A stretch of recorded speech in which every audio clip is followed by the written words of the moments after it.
ইরানে নিভল প্রদীপ শিখা, যা চেয়েছিল আমেরিকা ইসরায়েল সেটি করে ছাড়ল তারা।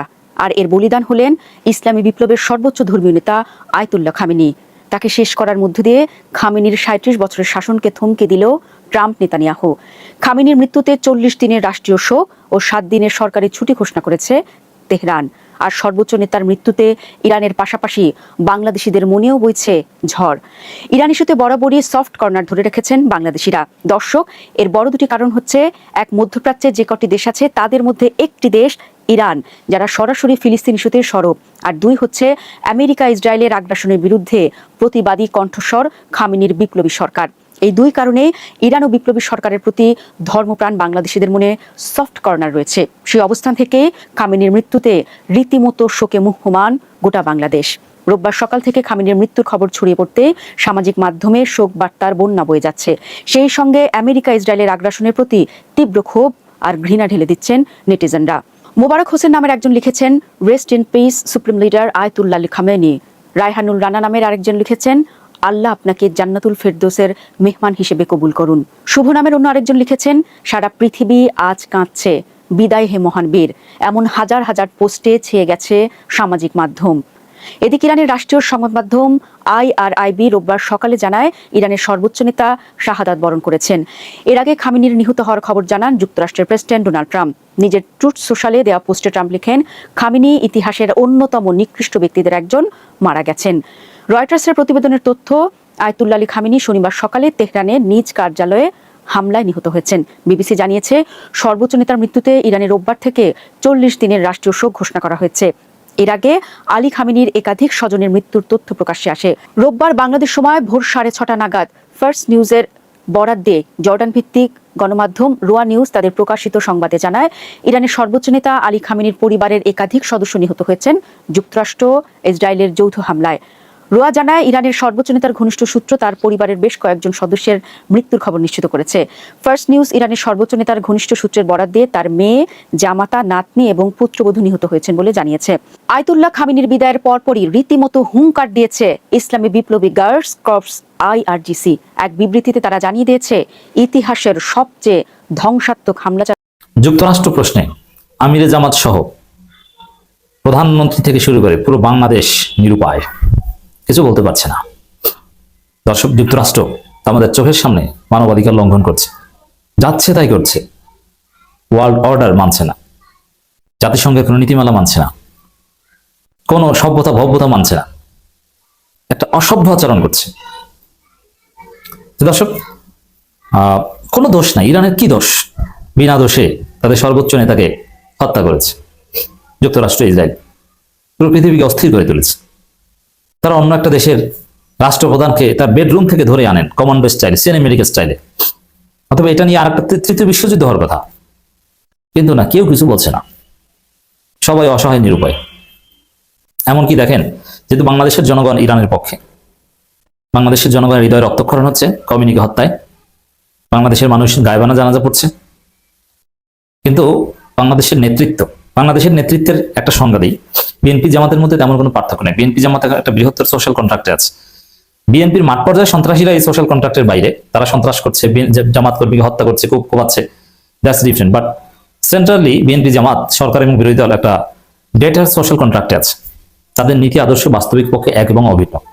ফরেন পলিসি থেকে শুরু করে নানান বিষয়, এমনকি আমরা যাই বলি, আওয়ামী লীগ প্রশ্নেও বিএনপি জামাতের মৌলিক নীতি এক। জাস্ট একটু কম্পিটিশন আছে যে আওয়ামী লীগের ভোটটা চাপ দিয়ে কে ব্যবহার করতে পারে। জামাত তুমি নিতে পারো না, বিএনপি আমি নিতে পারি, এটা বিএনপি অলরেডি নিতে পেরেছে। আওয়ামী লীগকে তারেক রহমানও কখনো ওই 4th 5th দলের চাইতে বড় হতে দিবে না, স্বাধীনভাবে স্বতন্ত্রভাবে কিছু করতে দেবে না। এই জামিন দেবে, আবার ধরবে, অফিস খুলতে দিবে, তারপরে অফিস খোলার অপরাধে গ্রেপ্তার করবে, এইভাবে দৌড়ের উপর রাখবে। জামাত আবার তার প্রতিবাদ করবে, কিন্তু এর মধ্যে দিয়ে আওয়ামী লীগের ভোট স্বাধীনভাবে কাজে লাগানোর কোনো গ্রাউন্ড বিএনপি দিবে না। তাহলে কম্পিটিশনটা কি? কম্পিটিশন হচ্ছে যে আওয়ামী লীগের ভোট জামাত তোমরা নিতে পারো না, আমরা নিতে পারি। তো বিভিন্ন প্রলোভন দেখিয়ে বিএনপি নিতে পেরেছে, কিন্তু আওয়ামী লীগ তো প্রতারিত হবে এখানে। আওয়ামী লীগের লোকজন যাদের জামিন টামিন দেখছেন, এরা সবাই এখন পালাতক, পুলিশ এদের সবাইকে খুঁজছে, এদের সবাইকে আবার ধরবে এবং বিচার ওইরকম করবে না, আবার দায় মুক্তিও দেবে না। তো তারেক সরকার, জামাত, এরা আওয়ামী লীগ নিয়ে খেলবে। আওয়ামী লীগ একটা খেলার বস্তু, কিচ্ছু করতে পারবে না আওয়ামী লীগ। অবশ্য এই চুক্তির বাইরে গেলে জামাত লাভবান হবে, দ্যাটস ডিফারেন্ট ডিসকাশন। ওভারঅল জামাত এবং বিএনপি একটা গ্রেটার আন্ডারস্ট্যান্ডিং আছে, এটা হচ্ছে সত্য কথা। কিন্তু রুট লেভেলের বিএনপি এ থেকে এক্সক্লুড, আর জামাত রুট লেভেলের জামাত কোনো অপরাধ করছে না। দর্শক, এই জায়গায় যুক্তরাষ্ট্র প্রশ্নেও জামাত এবং বিএনপির নীতি প্রায় অভিন্ন। হ্যাঁ, যুক্তরাষ্ট্র জামাতকে চেয়েছিল, কিন্তু ভারত যুক্তরাষ্ট্রকে ম্যানেজ করে ফেলেছে, যুক্তরাষ্ট্র জামাতের হাত ছেড়ে দিয়েছে। তারপরও যুক্তরাষ্ট্র প্রশ্নে জামাত বিএনপির নীতি এক অভিন্ন। দেখেন, ইরানে এই জঘন্য ঘটনা ঘটিয়ে দিল, কিন্তু যুক্তরাষ্ট্রকে তারেক সরকারও গালি দিচ্ছে না, আর ডাক্তার শফিকুর রহমানও গালি দিচ্ছে না। হ্যাঁ, ঘটনার নিন্দা জানাচ্ছে, কিন্তু বোঝা যায় যে যুক্তরাষ্ট্রের বিরুদ্ধে সরাসরি কিছু বলছে না। আমি আমির জামাতের এই বিষয়ে বিবৃতি আপনাদেরকে বিশ্লেষণ করে শোনাবো। তারেক রহমান সরকার সেম, সবার কথা এক। এই ইরানের যে ঘটনা, এটা যদি আপনি পর্যালোচনা করেন, তারেক রহমানও যা বলছে বা যে ভাষায় কথা বলছে ইসেন্স এক, ছাত্রদলও যে ভাষায় কথা বলছে ইসেন্স এক, শিবিরও একই ভাষায় কথা বলছে, মিজানুর রহমান আজহারিও একই ভাষায় কথা বলছে।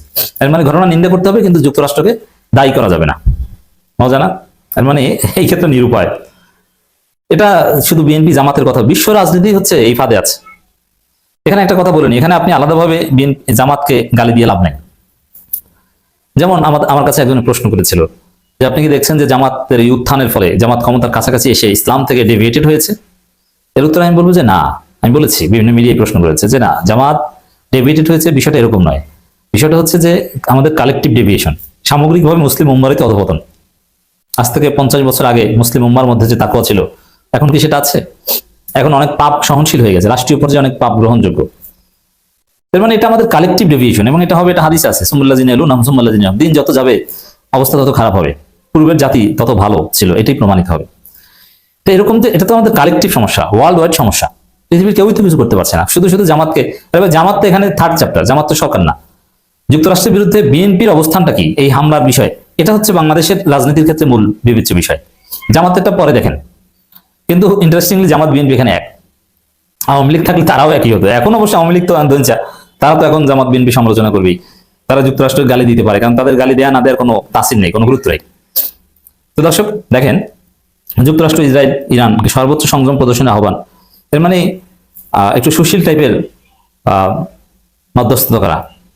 অথচ এই ঘটনার এটা উচিত ছিল না। উচিত ছিল যে যুক্তরাষ্ট্রের বিরুদ্ধে কঠিন বার্তা দিবেন, যে সারা পৃথিবীকে উচিত যুক্তরাষ্ট্রের বিরুদ্ধে, ইসরায়েলের বিরুদ্ধে সোচ্চার হওয়া, কিন্তু না, তা পারছেন না। ইরানকে সহ বলছেন যে ভাই সবাই সংযম প্রদর্শন করেন। এবং এই যে খমেনিকে হত্যা করা হয়েছে, এতে যে যুক্তরাষ্ট্র মহা অন্যায় করেছে, এরকম কোনো কথাবার্তা নাই, তারেক রহমানের নাই, শফিকুর রহমানের নাই। বুঝতে পারছেন ঘটনা কোন জায়গায়? আমাদের অসহায়ত্ব। অবশ্যই এই জিনিসটা আমাদের বোঝা দরকার। মুসলিম উম্মাহ হিসাবে এই জামাতের মতো দলও কিছু বলতে পারছে না, সামগ্রিকভাবে এটা আমাদের সবার এই ফিলিংসটা অ্যাটলিস্ট থাকা দরকার। আর একদিকে আহলে হাদিস, এরা হচ্ছে জমানার সবচেয়ে নিকৃষ্টতম প্রাণী, একদম পিওর ইহুদিদের দালাল। আহলে হাদিস মসজিদে নামাজ পড়বেন না, ওরা পিওর ইহুদিদের দালাল, এতে কোনো সন্দেহ নেই। আমি নিশ্চিত, আমি প্রমাণ পেয়ে বলছি যে ওরা ইহুদিদের দালাল।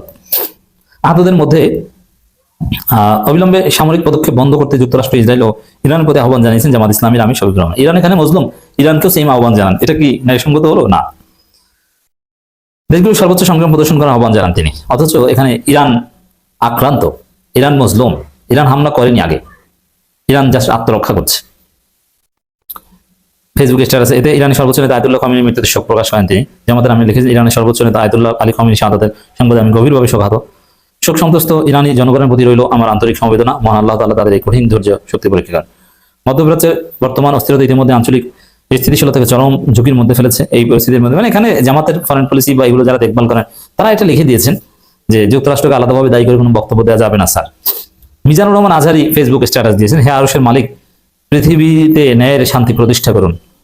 তিনিও কিন্তু অস্থিরতার আগুন পুড়ছে, জনপদ চক্রান্তে বিদীর্ণ উম্মাহ আজ দিশেহারা। তারপরে বলছেন, হে আরশের মালিক, জুলুমের অবসান ঘটিয়ে পৃথিবীতে ন্যায়ের শান্তি প্রতিষ্ঠা করুন। আমরা দোয়া করছি, কান্নাকাটি করছি, কিন্তু আসল জায়গায় হাত দিতে পারছি না। পুরো মুসলিম উম্মাহ আসলে অসহায়। মুসলিম উম্মার একটা অংশ ইহুদিদের দালাল, আর একটা অংশ অসহায়। অ্যাটলিস্ট আর কিছু না পারি, আমাদের দুর্বলতা আপনাদেরকে তো বোঝাতে পারছি। আমেরিকা আর ইসরায়েলকে একদম আব্বা টাকায় দিছে ইরান। ইসরায়েলের তেল আবিবে সৈন্য খুঁজে পাওয়া যাচ্ছে না, আর আমেরিকার যেগুলো মার্কিন ঘাঁটিয়া ছিল ইরানের আশেপাশে, সেগুলো থেকে ওই বস্তা গাট্টি মাট্টি বান্ধা নিয়ে আমেরিকার সৈন্যগুলারা পালানো শুরু করছে। আমি ঘুম থেকে উঠাই এই নিউজটা দেখে একদম অবাক হয়ে গেলাম। কিরে, ইরান এত শক্তি কিভাবে অর্জন করলো? কবে তারা এই ধরনের অস্ত্রগুলো তৈরি করছে? একদম অবাক হয়ে গেছি। একবারে মনে হলো যে এটা মনে হয় ভুয়া নিউজ। আমি অনেক সংবাদ মাধ্যম, আন্তর্জাতিক সংবাদ মাধ্যমগুলো চেক করলাম, আল জাজিরা থেকে শুরু করে কাতার ভিত্তিক গণমাধ্যম যেগুলো আছে সেগুলো চেক করা শুরু করলাম। দেখলাম তারা ইশারা ইঙ্গিতে লিখছে, আর কিছু সেখানকার অনলাইন পোর্টাল আছে তারা একবারে বিস্তারিত লিখছে এবং ভিডিও ফুটেজ তারা প্রকাশ করছে। সেই ভিডিও ফুটেজে দেখা যাচ্ছে যে এই রাতের শেষ রাতের দিকে ইরান থেকে হাজার হাজার মিসাইল ছুটে যাচ্ছে ইসরায়েলের দিকে। ইসরায়েলের তেল আবিবে মিনিটে মিনিটে সাইরেন বাজতেছে, মানে তাদের নাগরিককে কোথায় লুকিয়ে রাখবে এই জায়গা খুঁজে পাচ্ছে না। তাদের যে আয়রন ডোম, এই আয়রন ডোম কোনো কাজে আসে নাই। এখন পর্যন্ত হামলা চলতেছে, আপনি যখন আমার ভিডিওটা দেখতেছেন তখন পর্যন্ত হামলা চলতেছে। এইদিকে কাতারে আমেরিকার যেই একটা ঘাঁটি ছিল, সেই ঘাঁটিতে রাডার ছিল, রাডার। সেই রাডারের মূল্য মোটামুটি কয়েক বিলিয়ন ডলার। আমেরিকা থেকে অভিযোগ করা হয়েছে সেখানে ইরানের হামলায় মোটামুটি বিলিয়ন ডলারের ক্ষতি হয়েছে। মানে রাডার ফাডার কিছু কাটাচ্ছে না এই ইরানের কাছে। আসলে এই আমেরিকা, এদের যে গোয়েন্দা সংস্থা, এটা মারাত্মক গোয়েন্দা সংস্থা। এরা জানে যে ইরানকে যদি সুযোগ দেওয়া হয় তাহলে সমরাস্ত্রের দিক দিয়ে ইরান এতদূর পর্যন্ত আগে যাবে, এটা কল্পনাতীত। কারণ ইরানে যে পরিমাণ ইউরেনিয়াম পাওয়া যায়, অন্য কোনো দেশে এত পরিমাণ ইউরেনিয়াম পাওয়া যায় না। আর এই ইউরেনিয়ামটা হচ্ছে গোলা বারুদ তৈরি করার মেন হচ্ছে আপনার মৌল, মেন মৌল আর কি। এটা দিয়ে পারমাণবিক বোমা পর্যন্ত তৈরি করা যায়। এখন ইরান যাতে এটা করতে না পারে এই জন্য আমেরিকা অনেক আগে থেকেই বিভিন্ন ধরনের নিষেধাজ্ঞা দিয়ে আসতেছিল। তারপরে ইরান চুপ করে নেয়। ইরানের যতগুলো অস্ত্র ঘাঁটি আছে মাটির নিচে, সেটা আমেরিকার কল্পনাতেও নেই। আমেরিকা আসলে ইরানের কেমন শক্তি, কি কি অস্ত্র তাদের কাছে আছে, এটা জানার জন্য ইসরায়েলকে দিয়া ইরানের উপর হামলা করাইছে। মানে বারবার ইরানকে রাগ ধরাচ্ছে যাতে ইরান তার শক্তিগুলো প্রদর্শন করে আর আমেরিকা বুঝতে পারে যে ইরানের কাছে কি কি ধরনের অস্ত্র আছে। এটা হচ্ছে আমেরিকার চালাকি। সেই চালাকি একবারে পিছন দিক দিয়ে ঘুরে দিছে। জর্ডান, কাতার, বাহরাইন এবং হচ্ছে কুয়েত, এগুলোতে আমেরিকার যে ঘাঁটিগুলো ছিল সেই ঘাঁটিগুলা একবার ঘুরাই দিছে, একবার ঘুরাই দিছে। এখন আমেরিকার হচ্ছে মন্ত্রী পরিষদ মিটিং বসবে, কি করবে না করবে, সৈন্য পাঠাবে না কি পাঠাবে, এগুলো নিয়ে চিন্তা ভাবনা করতেছে। আর এইদিকে ইসরায়েলের ঘুম আরাম হয়ে গেছে। আমেরিকার ফাঁদে পা দিয়া ইসরায়েল এখন ছেড়া দেমা কান্দাবাসী অবস্থা। মানে একটা সাপকে যদি আপনি বারবার খোঁচাতে যান তাহলে একটা না একটা সময় আপনার উপরে সে রেগে গিয়ে আপনাকে কামড় দেওয়ার চেষ্টা করবে, সবল দেওয়ার চেষ্টা করবে। এখন ইরান বারবার ধৈর্য ধরে এগুলো সহ্য করছে। এরপরে সন্ধ্যার দিকে দেখলাম যে ইরানের সেনাবাহিনীর সেনাপ্রধান সে বলছে আর কোনো রেড সিগন্যাল নয়।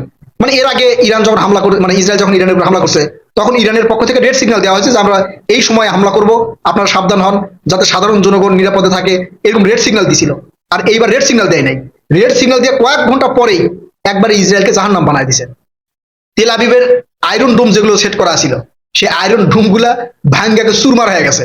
এক রাতের মধ্যে মোটামুটি ধরেন প্রায় $100 বিলিয়ন মতো মানে ক্ষতি হয়ে গেছে হচ্ছে ইসরায়েলের। এখন আমার মনে হয় যে কিছুক্ষণের মধ্যে আপনারা সংবাদ পাবেন হাত পা ধরতেছে, মীমাংসা করার জন্য হাত পা ধরতেছে। কারণ ইরান এই এতদিন পর্যন্ত যেই যুদ্ধগুলো ট্র্যাকেল দিছে ইসরায়েলের, কারো কাছে হাত পা ধরে নাই। রাশিয়ার কাছে যা বলে নাই যে আমাকে সাহায্য করেন, চীনের কাছে যা বলে নাই যে আমাকে সাহায্য করেন, কারো কাছ থেকে কিন্তু ইরান সাহায্য চায় নাই, এখন পর্যন্ত সাহায্য চায় নাই। চিন্তা করেন তার মানে কি পরিমাণ অস্ত্র তাদের কাছে আছে। অনেকেই মনে করতেছে যে ইরানের কাছে পারমাণবিক বোমাও আছে। এটা আমারও বিশ্বাস, আমারও মনে হয় পারমাণবিক বোমাও আছে। শুধু পারমাণবিক বোমা আছে তা না, তাদের কাছে ফসফরাস বোমাও আছে। ফসফরাস বোমা কি জানেন? ফসফরাস বোমা হচ্ছে এটা একটা দাহ্য পদার্থ। এই বোমা যদি কোথাও মারা হয়, শরীরে যদি লাগে তাহলে আগুন ধরে যায়। এটা কিন্তু নিষিদ্ধ, এই অস্ত্র আন্তর্জাতিক আইনে ব্যবহার করা নিষিদ্ধ। সেই বোমা পর্যন্ত কিছু আছে। ইসরায়েল যখন ফিলিস্তিনের উপর হামলা চালালো তখন কিন্তু এই ফসফরাস বোমা দিয়ে হামলা করছিল, আপনারা গণমাধ্যমে দেখছেন। এখন ইসরায়েল আসলে কি করবে? আমেরিকার ফাঁদে পা দিয়ে ইসরায়েল আসলে কি করবে? ইসরায়েল আসলে কোন দিকে যাওয়ার পথ নেই।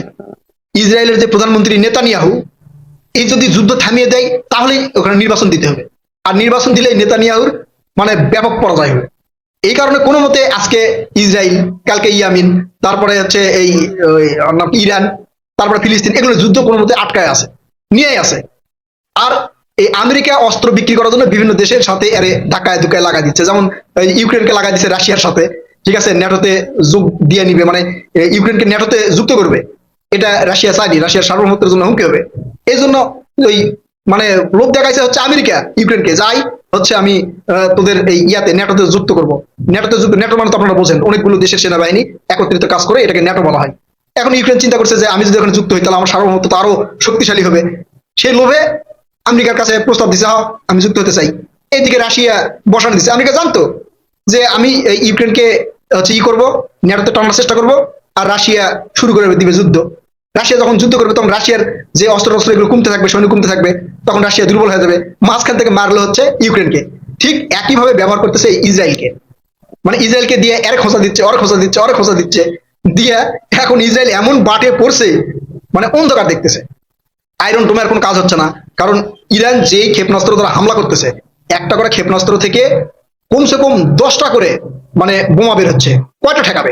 একটা ঠেকালে ওই সিরিয়ালে তো আর আরেকটা ঠেকাতে পারবে না, তখন আরেকটা ঢুকে যাচ্ছে। একবারে তুলারাম করে দিছে, বালুর মতো উঠতেছে তেল আবিবের আশেপাশে। ঠিক আছে, এখন এই সর্বশেষ আপডেট যেটা আমার কাছে সিলেট আমি আপনাদেরকে জানালাম, এরপরটা জানাবো যে কতজন সৈন্য মারা গেছে। এখানে যেই মানে অনলাইন পোর্টালটা, আন্তর্জাতিক অনলাইন পোর্টালটা, সেখান থেকে একটা অনুমান করা হয়েছে যে এক রাতে কমসে কম 300 থেকে 450 সৈন্য মারা গেছে ইসরায়েলের।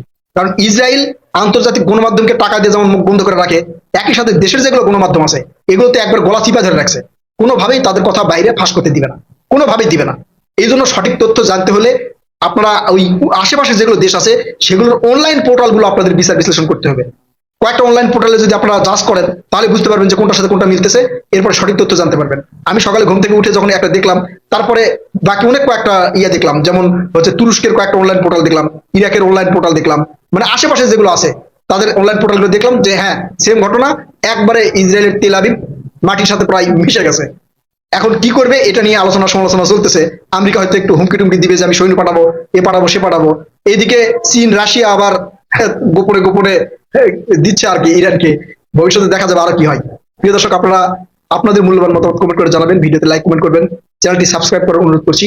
কথা হবে নতুন কোনো ভিডিওতে ইনশাল্লাহ। ততক্ষণ পর্যন্ত ভালো থাকবেন।